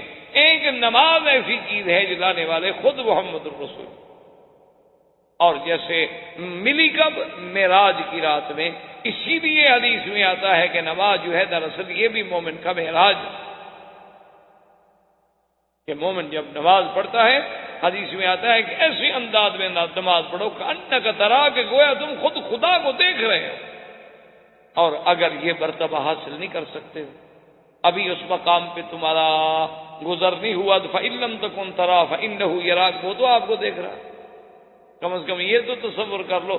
یہ تو نہیں کہ نماز پڑھ رہے ہو دور سے دیکھا جائے معلوم ہوتا ہے کہ کھیل رہے ہیں، کوئی رومال بنا رہا ہے، کوئی کپڑے ٹھیک کر رہا ہے، کوئی جناب ماشاءاللہ کبھی گھڑی نکال کے ٹائم دیکھ لیتے ہیں، کبھی پیسے نکال کے STM میں ڈال دیے، کبھی اس کو پکڑ کے ادھر کھڑا کر دیا، کبھی اس کو ادھر کر، نماز نہ ہوئی، تماشا ہوا۔ اور پھر دلائل دیتے ہیں کہ جی جائز ہے، بالکل جائز ہے، ضرورت کے لیے تھوڑا ہے کہ کھیلتے رہو، ہم بھی مانتے ہیں کہ جائز ہے، لیکن جب ضرورت ہو، یہ کہاں لکھا ہوا ہے کہ بلا ضرورت بھی جائز ہے؟ اور جی حضور صلی اللہ علیہ وسلم 2 قدم آگے تشریف لے گئے تھے، پھر 2 قدم پیچھے، تو نفل نماز پڑھ رہے تھے، فرض میں تو کبھی نہیں، نفل نماز میں تو توسع ہوتا۔ تو بہرحال خیر، حضور صلی اللہ علیہ وسلم جب واپس آئے، حتیٰ کہ پتہ ہے ایک آدمی حضور کے سامنے اس نے صرف یوں کیا نماز میں، یوں تھوڑا سا کھجا، انسان ہے کھجلی ہو جاتی ہے، حضور نے فرمایا لو خشع قلبہ لخشعت جوارحہ، اگر اس کے دل میں خشوع ہوتا تو اس کے ہاتھ میں بھی خشوع ہوتا، کبھی نہ ہلتے۔ اس کا مطلب ہے کہ اس کے دل میں ڈر نہیں، جس کے دل میں ڈر ہو وہ ہلے گا تھوڑا، یا وہ کوئی دوسری بات سوچ سکتا ہے؟ آپ دیکھیں ایک ہائی کورٹ کے جج کے سامنے آپ کھڑے ہوں، دیکھیں کیا حال، ایک مجسٹریٹ کے سامنے کھڑے ہوں، دیکھیں آپ کیا حال، اپنے متعلقہ آفیسر امیڈیٹ باس کے سامنے کھڑے ہوں، دیکھیں آپ کا کیا حال ہے۔ لیکن خدا کی دربار میں جو چاہ مرے، اور جی سرننگا بھی نماز ہو جاتی، ہاں جی بالکل ہو جاتی، کون کہتا نہیں ہوتی، بغیر قمیض کے بھی ہو جاتی ہے، جب وہ اتارتے ہو قمیض بھی اتار دیا کرو، کیا فرق پڑتا ہے، نماز اس کے بغیر بھی ہو جاتی، بغیر قمیض کے بھی نماز ہو جاتی۔ صرف آدمی کے سرہ سے لے کر گھٹنے تک اگر کپڑا باندھا ہوا ہے اور باقی بدن پہ کپڑا نہ ہو تو نماز تو ہو جاتی ہے۔ تو پھر جب آپ آتے ہیں، آج کل گرمی کا موسم اچھا ہے کہ بات تو بھی لٹکا دیا، نماز پڑھ کے پھر جب واپس گئے تو پہن لی، تو تماشا ہوا، کوئی عبادت تو نہ ہوئی نا جی، کہ جو آدمی جو چاہے، جس کی مرضی آئے، جو چاہے، خود فلسفہ، خود حکم، خود قاضی، خود منصف، خود گواہ، خود شاہد، خود بیان کرے۔ اور اللہ کا قرآن کہتا ہے یا بنی آدم خذوا زینتکم عند کل مسجد، کہ جب میرے لیے نماز کے لیے آؤ تو پوری تیاری کر کے آؤ، کہ اللہ کے دربار میں جا رہے ہو، اچھی طرح لباس ہو، کپڑے اچھے ہوں، خوشبو لگی ہوئی ہو، وضو کر کے آؤ، اور بالکل خشوع خضوع کے ساتھ، قلب و قالب کے ساتھ اللہ کی طرف متوجہ ہوں۔ جب اللہ اکبر کرو، حضور نے فرمایا کہ جب تم نے نظر ذرا ادھر ہٹا دی تو اللہ بھی اپنی نظر رحمت ہٹا دے۔ اللہ کا نبی تو نظر نہیں ہٹانے دیتے اور ہم کھیلتے رہیں۔ حضور صلی اللہ علیہ وسلم کو جب 50 نمازیں فرض ہوئی اور 50 نمازیں لے کر آپ واپس آئے، تو جب آپ چھٹے آسمان پہ تشریف لائے تو آپ کو سب سے پہلے حضرت موسیٰ علیہ السلام نے استقبال کیا، اور موسیٰ علیہ السلام نے پوچھا کہ ماذا فرض علیک یا محمد، کیونکہ یہ سنت اللہ ہے کہ اللہ جب کسی کو اتنی بلندیوں پہ پہنچاتے ہیں تو پھر کچھ نہ کچھ اس کے لیے احکام بھی نافذ فرماتے ہیں۔ کیا فرض ہوا؟ حضور نے فرمایا فرض علی امتی 50 صلوات، میری امت پہ اللہ نے 50 نمازیں فرض کی ہیں۔ موسیٰ علیہ السلام نے کہا ارجع الی ربک فاسألہ التخفیف، کہ محمد مصطفیٰ مہربانی کرو واپس جاؤ، اللہ سے تخفیف مانگو، کہاں 50 نمازیں آپ کی امت پڑھے گی؟ میں نے بنو اسرائیل کو دیکھا ہے، وہ 3 نمازیں نہیں پڑھتے، آپ کی امت 50 نمازیں پڑھے گی۔ آپ کی امت تو ماشاءاللہ، یہ تو ہو سکتا ہے کہ وہ 50 فلمیں بیٹھ کے دیکھ لے 24 گھنٹے میں، لیکن 50 نمازیں نہیں پڑھتے۔ فلم دیکھے نا ماشاءاللہ جناب، 80 سال کا بوڑھا بھی ہو تو بالکل نظر ہلتی نہیں، معلوم یہ ہوتا ہے کہ بالکل یہاں رک گئی ہے اور جام ہو گئی ہے پتلی۔ اور اللہ کے کعبے میں آئے تو کبھی ادھر رخ ہے، کبھی ادھر رخ ہے، کبھی ادھر رخ ہے، پتہ نہیں کیا قوم ہے، ہم کدھر جا رہے ہیں، مجھے تو آج تک یہ سمجھ نہیں آ سکتی۔ بلکہ ایک میرا دوست ہے، مر گیا بیچارے، اللہ ان کی قبر پہ رحمت فرمائے، بالکل بوڑھے آدمی، 70 سال سے بھی عمر زیادہ تھی میرے خیال میں، اور بڑی ماشاءاللہ بیچارے بوڑھے ہو گئے تھے، اینک شینک بھی لگاتے تھے۔ تو ایک دن میں کبھی کبھی جاتا تھا ان کی خبر گیری کرنے کے لیے، تو ایک دن میں گیا تو بیٹھے تھے اپنے کمرے میں، بڑی مشکل سے بیچارے اٹھے، بوڑھے آدمی تھے، دروازہ کھولا اور بیٹھ گئے جب، تو اپنا میں نے دیکھا کہ وہ سامنے تو ٹی وی شیوی چل رہا ہے، میں نے کہا حضرت اس کو تھوڑا سا بند کر دیں گے، میں کر دوں، آپس میں باتیں کرنے کے لیے۔ میں نے کہا میں ایسا کوئی نیک آدمی نہیں کہ نیکی کے لیے بند کر رہا ہوں، میں نے آپ سے باتیں کرنی۔ تو خیر میں نے اس کو بند کر دیا۔ تو اس کے بعد وہ رو کے جناب سننے لگے کہ ابھی ابھی مجھے ایسے تھوڑی سی نیند آ گئی تھی، ابھی ابھی سیدنا ابو بکر صدیق رضی اللہ تعالیٰ عنہ کی زیارت ہوئی، ابھی بھی تشریف لائے تھے. میں نے کہا حضرت فلم چل رہی تھی اور اس وقت بند تھی. جب حضرت ابو بکر آئے تھے تمہارے کمرے میں بدبخت فلم چل رہی تھی اور حضرت صدیق بھی یہاں آئے تھے. میں نے کہا مجھے پاگل بناتے ہو یار، کسی اور بے وقوف الو کو مرید بناؤ، میں اتنا جلدی نہیں بے وقوف بنتا تمہارے آگے. اور تمہارے یہاں فلم چل رہی ہو کہتے ابھی ابھی سیدنا صدیق آئے تھے، کیا بکواس کر رہے ہیں؟ خدا کا خوف کرو، اللہ سے ڈرو کہ جہاں یہ منکرات ہوں وہاں تو کوئی فرشتہ داخل نہیں ہوتا کہ جائے کہ سیدنا ابو بکر آ جائے. نہیں جی نہیں، اصل میں وہ میں نیند کی بات کر رہا تھا. میں نے کہا اچھی نیند کی بات کر رہے ہو، فلم چل رہی ہے، 80 سال کی تمہاری عمر ہے، تمہیں نیند ہے، اس کو تو بند کر دو. اس کو کیوں نہیں بند کیا؟ چلو تمہیں تو نیند ہے، اس کو کون دیکھ رہا ہے؟ یعنی جب ہمارے بوڑھوں کا یہ حال ہوگا تو ان بچوں سے ہم کیا امید کر سکتے ہیں؟ ان سے کیا توقع کر سکتے ہیں؟ یہ تو پیدا بیچارے فلمی دور میں ہوئے ہیں، ان کا کیا گناہ ہے کہ کسی ایکٹر کی شکل بنائیں، کسی کے بال بنائیں، کسی کی کاپی کریں، جین پہن کے. جانتے ایک تو خیر ہماری جان چھٹی ہے، جب سے نے جین پہننی شروع کیا نہ یہ غلطی ہے نہ دھونے کی ضرورت پڑتی ہے. والدین کو ایک بہت بڑا فائدہ ہو گیا، اور اتنا کہ 2 سال پیشاب کرتے رہو سارا اس کے اندر جذب ہو جاتا ہے. ایسا عذاب کا کپڑا اللہ نے ان کے گلے میں ڈالا ہے، ماشاء اللہ مبارک ہو ان کو کہ والدین خرچے سے چھوٹ گئے، اور جوں جوں پرانی ہوتی جائے فیشن بنتا جائے، اور جتنے سوراخ زیادہ ہو جائیں اتنے آپ ماڈرن ہو گئے. عجیب عذاب ہے اللہ کا ان قوموں پر، اور بڑے فخر سے چلتے ہیں. اب تو لڑکیاں پہنتی ہیں ماشاءاللہ جی، اب تو ہم اور زیادہ ترقی کر رہے ہیں. انا للہ و انا الیہ راجعون، اس کے علاوہ ہم کچھ نہیں کر سکتے اور ہمارے بس میں. تو حضور صلی اللہ علیہ وسلم سے موسیٰ علیہ السلام نے کہا کہ حضور یہ 50 نمازیں کہاں پڑھیں گے، آپ جائیں. حضور واپس گئے. اللہ نے فرمایا اچھا 10 ماہ. پھر آئے کہ بھئی اب تو 40 ہو گئی ہیں. انہوں نے کہا نہیں حضور ارجع الی ربک، پھر معافی مانگے، 40 بھی ادا نہیں ہو سکتی.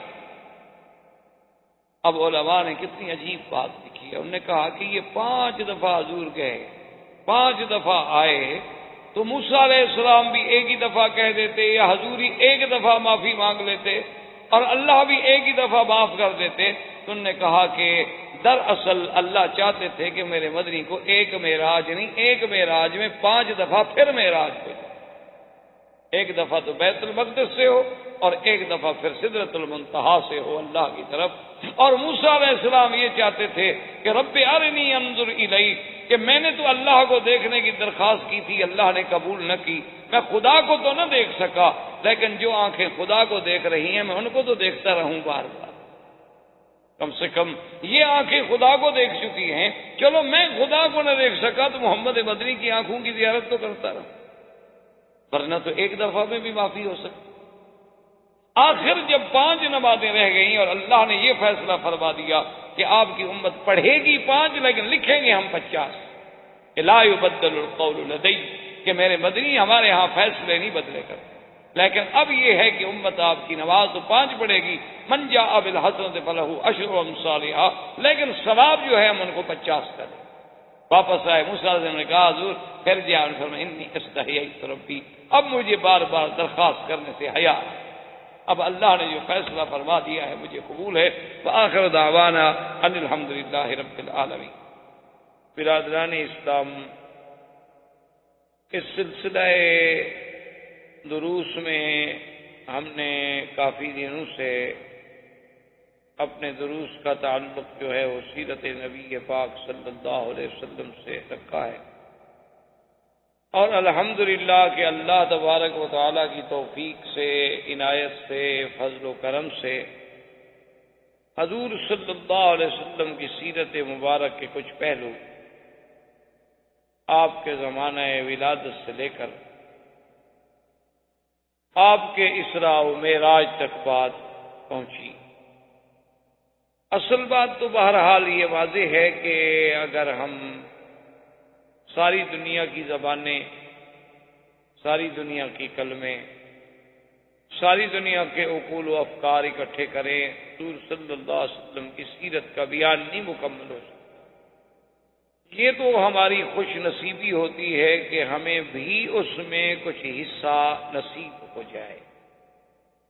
جیسے ایک بڑا تاریخی واقعہ ہے کہ جب سیدنا یوسف علیہ السلام مصر کی منڈی میں نیلام ہو رہے تھے تو ایک بڑھیا عورت جو تھی وہ بھی آ رہی تھی اور تھوڑے سے سود کا چیزیں جو تھیں وہ اس کے پاس تھی.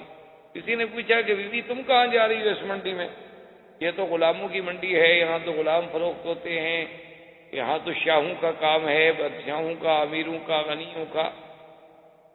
تو اس نے کہا میں نے سنا ہے کہ یوسف علیہ السلام جو ہے وہ نیلام ہو رہے ہیں. تو انہوں نے کہا عجیب بات کر رہی ہو، تمہیں تو عام غلام خریدنے کی طاقت نہیں ہے، اچھی جائے کہ تم یوسف علیہ السلام کی خریدار بنو. تو اس نے کہا بیٹا مجھے پتا ہے کہ میں نہیں خرید سکتی، میرے پاس کہاں دولت، کہاں پیسے، کہاں طاقت، لیکن کم از کم خریداران یوسف میں ہمارا نام تو لکھا جائے.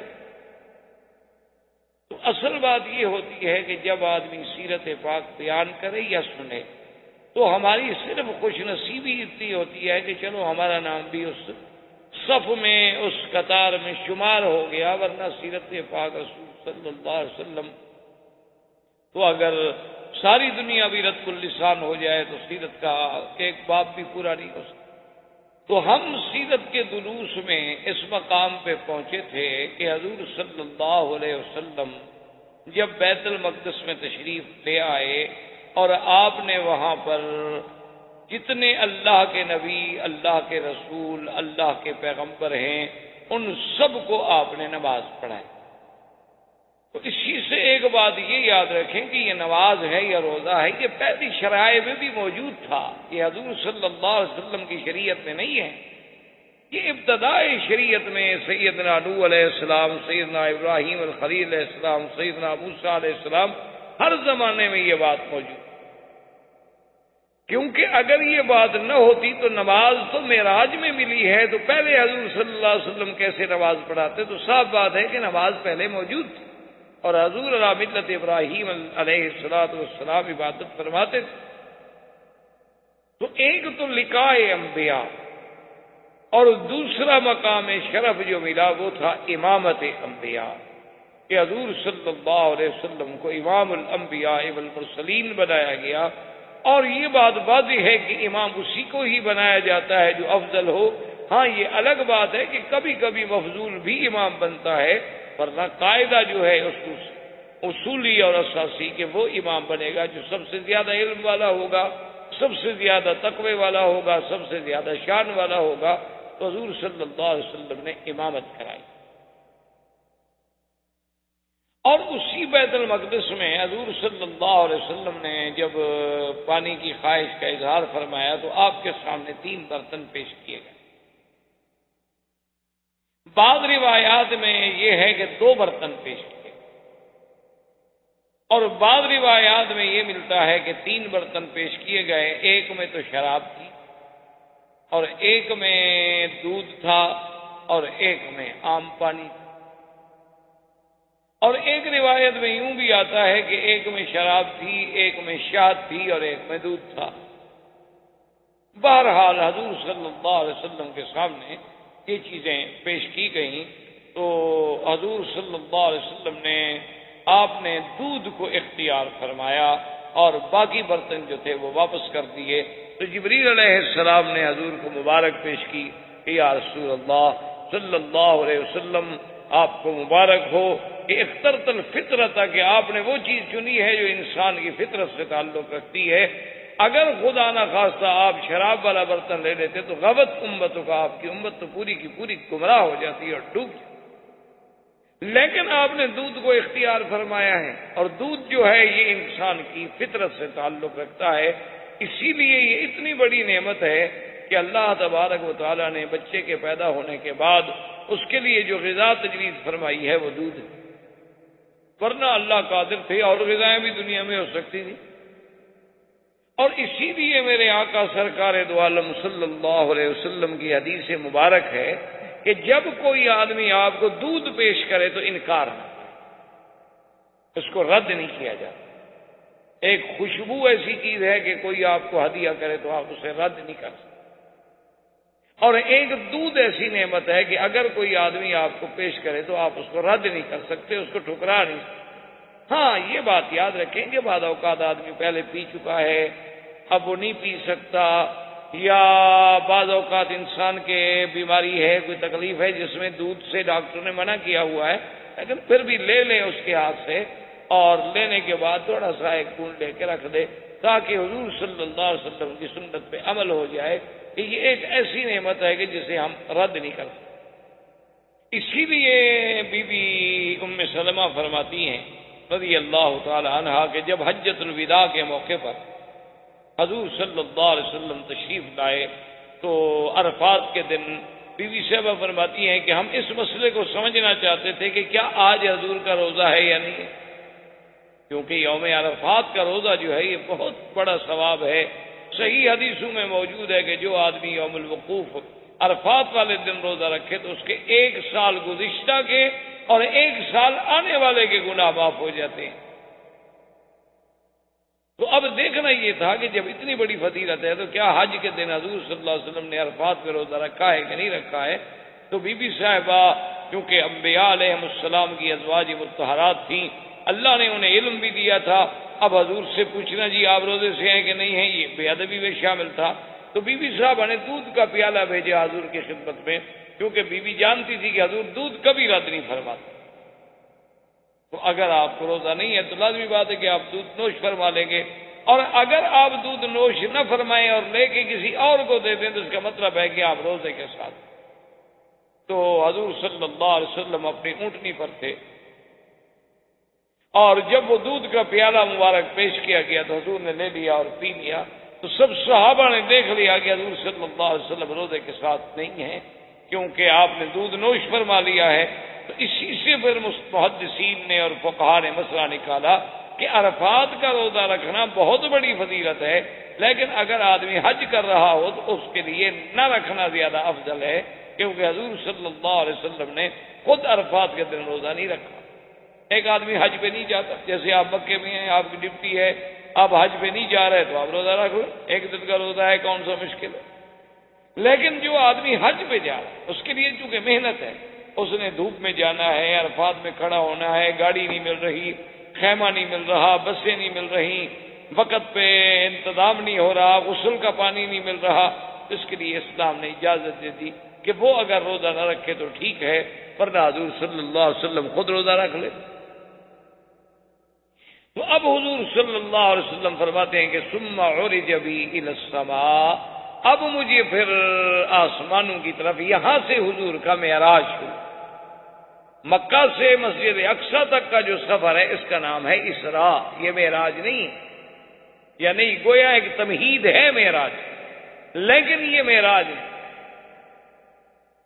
اور اس میں اللہ تبارک و تعالیٰ کی کروڑوں حکمتیں کہ پہلے مکے میں شق صدر ہوا، آپ کا سینہ مبارک کھولا گیا، اس میں اللہ تبارک و تعالیٰ کی رحمت سے ایسی چیزوں کا اضافہ کیا گیا تاکہ آگے جن قرات سے میرے آقا نے محمد پاک نے گزرنا ہے وہ قرات آپ پہ اثر نہ کر سکے، اور دوسرا ایک ایسی سواری پر سوار کیا گیا کہ جس کا نام براق برق، کہ جہاں نظر پڑتی ہے وہاں قدم پڑتا ہے، اور اس کے بعد پھر لقاء انبیاء علیہم الصلاۃ والتسلیم کے حضور کی اور اشتیاق بڑھ گیا، اور پھر حضور فرماتے ہیں کہ میرے معراج کی ابتدا جو ہوئی ہے وہ بیت المقدس سے ہوئی ہے، اور بیت المقدس مسجد اقصی میں ایک جگہ ہے صخرہ، اس کو کہتے ہیں صخرۃ بیت المقدس، ایک بہت بڑا پہاڑی، یعنی ایک بہت بڑا پتھر، وہاں پر سیڑھی رکھی گئی۔ تو اب جب پہلے دور میں ہم چھوٹے سے ابتدائی دور میں کب کتابیں پڑھتے تھے تو بڑی عجیب سی حیرت ہوتی تھی کہ بھی سیڑھی پر آسمانوں کی طرف چڑھایا جانا ایک بڑا مشقت والا کام ہے، کہ جب آسمانوں کا فاصلہ جو ہے وہ تقریباً زمین سے لے کر پہلے آسمان تک 500 سال کا فاصلہ ہے، یعنی اگر آدمی پیدل چلے تو حضور صلی اللہ علیہ وسلم کے لیے سیڑھی کا آخر کیوں انتظام فرمایا گیا؟ تو اب جناب یہ ہے کہ اب جب اس دور میں سائنس ہمارے سامنے جدید ایجادات کا ذریعہ بنی اور جدید وسائل کا ذریعہ بنی، تو اب ہم نے دیکھا کہ آپ دیکھتے ہیں نا حرم شریف میں بھی ماشاءاللہ ایکسیلیٹر لگے ہیں کہ آپ کھڑے ہو جائیں اور سیڑھی خود بخود چل رہی ہے، آپ کچھ نہیں چل رہے، آپ کو کوئی مشقت نہیں ہو رہی۔ یہاں تو خیر بڑے تھوڑے سے فاصلے کے ہیں۔ ابھی ہم ہانگ کانگ میں جب ختم نبوت کے دورے پہ پچھلے ہفتے میں وہاں گیا تھا، تو وہاں اسٹینلے کی ایک مسجد ہے جو ہانگ کانگ کی تاریخ کی سب سے پہلی مسجد، جس پہ کم از کم 2 صدیاں بیت چکی، 200 سال بیت چکے ہیں اس مسجد کو، اور آج بھی اللہ کی شان ہے کہ وہ مسجد قائم و دائم ہے اور آباد ہے۔ اور اب تو خیر وہاں کے مسلمانوں نے ماشاءاللہ ایک بہت بڑا اس کے لیے جامع منصوبہ بنایا ہوا ہے، لیکن بس وہ کچھ کورٹ پرابلمز ہیں کہ لوگ اس کی جائیداد پہ مسجد کے ساتھ جو جگہ ہے اس پہ قابض ہیں، ان کا اٹھانا مشکل ہو رہا ہے مسلمانوں کا۔ تو بہرحال میرے کہنے کا مقصد یہ تھا کہ جب اس مسجد کے لیے ہم گئے ماشاءاللہ تو کئی میل تک ان سیڑھیوں سے ایکسیلیٹر سے جانا پڑتا ہے کہ بھئی وہ اتنی اونچائی پہ ہے کہ بس آپ ایک پہ کھڑے ہو گئے، پھر اس پر آپ نے کچھ سفر طے کیا، پھر آپ تھوڑا سا پیدل چلے، پھر ایک اور ایکسیلیٹر آ گیا، پھر ایک اور آ گیا، تو میلوں تک کا سفر جو ہے وہ سارا اسی ذریعے سے طے ہوتا ہے اور آدمی کو کوئی تھکن نہیں، کوئی احساس نہیں۔ کہ آپ نے قدم رکھا ہے، آپ کھڑے، آپ کوئی حرکت نہیں کر رہے، آپ تو نہیں چل رہے۔ تو اگر عقول انسانی ایسی آسان چیزیں بنا سکتی ہے تو جو عقول انسانی کا خالق ہے اس کے لیے ایسی سیڑھی بنانی کیا مشکل تھی کہ وہ سیڑھی پہ حضور کھڑے ہوں اور بس آسمان پہ پہنچ گئی؟ کون سا مشکل ہو جائے گا؟ جس نے انسان کو پیدا کیا، جس نے عقل انسانی کو پیدا کیا۔ اسی لیے ایک حدیث پاک مبارک میں یہ بھی آتا ہے کہ اول ما خلق اللہ القلم ثم خلق الدوات، یعنی خلق النون ثم خلق العقل۔ اللہ نے سب سے پہلے قلم پیدا فرمائی، اس کے بعد دوات پیدا فرمائی، اور اس کے بعد عقل پیدا فرمائی، اور اس کے بعد فرماتے ہیں وقال الجبار، اللہ فرماتے ہیں کہ اعجب الخلق الی العقل، کہ میری مخلوقات جو چیزیں میں نے پیدا کی ہیں نا، سب سے زیادہ پسندیدہ چیز جو ہے میرے پاس وہ عقل ہے۔ اور اس کے بعد اللہ فرماتے ہیں وعزتی وجلالی لأکملنک من احببت ولانکسنک من ابغضت۔ اللہ نے فرمایا کہ اے عقل، میں نے تجھے پیدا کیا ہے، مجھے اپنی عزت و جلال کی قسم ہے کہ جو مجھے محبوب ہوگا میں اس کو کامل العقل بنا دوں گا، اور جس سے مجھے ناراضگی ہوگی میں اس کا عقل چھین دوں۔ اسی لیے میرے آقا سرکار دو عالم، سرکار دو جہاں، رحمت للعالمین صلی اللہ علیہ وسلم نے فرمایا اکملہم عقلا اطوعہم للہ، کہ سب سے کامل عقل کی نشانی کیا ہے؟ جو سب سے زیادہ اللہ کا فرما بردار ہو، جو سب سے زیادہ اللہ کے فرمان پہ چلنے والا ہے، مانا اس کا عقل سب سے زیادہ۔ اسی لیے یعنی آپ حیران ہوں گے کہ علماء قرآن و سنت کا یہ فیصلہ ہے کہ کافر جو ہے اس کا عقل نہیں ہوتا۔ آپ کے لیے تو خیر یہ نئی بات ہوگی کیونکہ آپ نے تو سب کچھ علمی کافروں سے پڑھا ہے، آپ کہیں گے ان کا کیسے عقل نہیں ہوتا؟ آپ کی تو ساری کتابیں ان کی لکھی ہوئی۔ تو اصل بات یہ ہے کہ یہ قرآن کا فیصلہ ہے اور نص قطعی ہے کہ قیامت والے دن جب کافروں کو جہنم میں ڈالا جائے گا اور ان کو ملائکہ کہیں گے کہ بدبختو تم جہنم میں جا رہے ہو، تمہارے پاس کوئی ڈرانے والا نہیں ہے، قالوا لو كنا نسمع او نعقل ما كنا في اصحاب السعیر، تو کافر کہیں گے کہ ہائے کاش ہم نے ان آنے والوں کی بات سنی ہوتی یا کچھ عقل سے کام لیا ہوتا تو ہم آج جہنم میں نہ ہوتے۔ تو لہذا جو جہنمی ہے، جو کافر ہے، وہ عقل والا کیسے ہو سکتا؟ احباب کرام، اس کے بعد اب آپ اس مبارک سلسلے کی CD نمبر 12 سماعت فرمائیں۔